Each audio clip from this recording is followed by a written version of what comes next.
You met who? Janet looked at me strangely. Eleanor Morrison. She moved into the old Morrison place yesterday. Janet stared across the street at the house, which sat dark and empty as always. What are you talking about? That house has been vacant for years. The realtor stopped by just last week to check on it. I followed her gaze.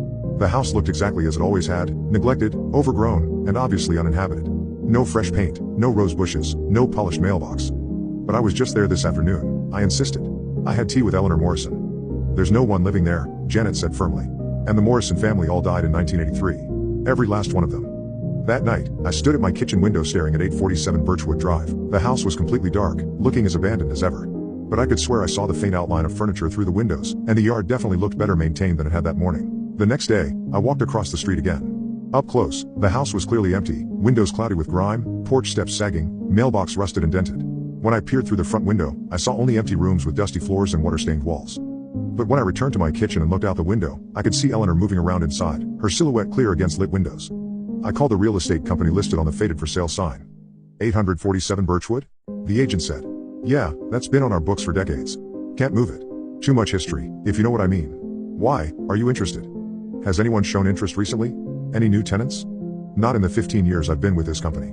Place gives me the creeps, honestly. That evening, I saw Eleanor working in her garden. The roses were in full bloom, and she waved cheerfully when she spotted me watching. I waved back, then immediately called Janet. Look across the street, I told her when she answered. Tell me what you see. A pause. The old Morrison place. Dark and empty, same as always. Why? I was looking directly at Eleanor, who was now watering her flowers under the porch light. I need to show you something, I said. Janet came over and stood beside me at the kitchen window. I pointed at Eleanor, who was now sitting on her front porch swing, reading a book.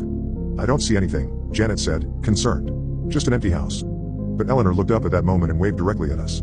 I waved back instinctively. Who are you waving at? Janet asked. I've been watching Eleanor for 3 weeks now.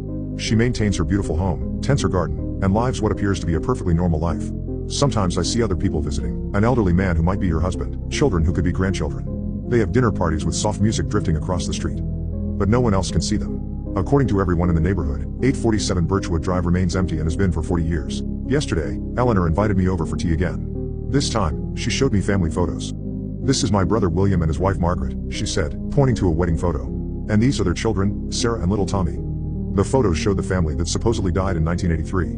But in Eleanor's house, they were all there, living, breathing, continuing their lives as if that car accident never happened. We're all back now, Eleanor said, squeezing my hand. The whole family together again. It just took us some time to find our way home. I think I understand now. The Morrison family didn't leave when they died. They just stopped being visible to the living. But for some reason, I can still see them. And I'm starting to wonder if that means something about me that I'm not ready to face.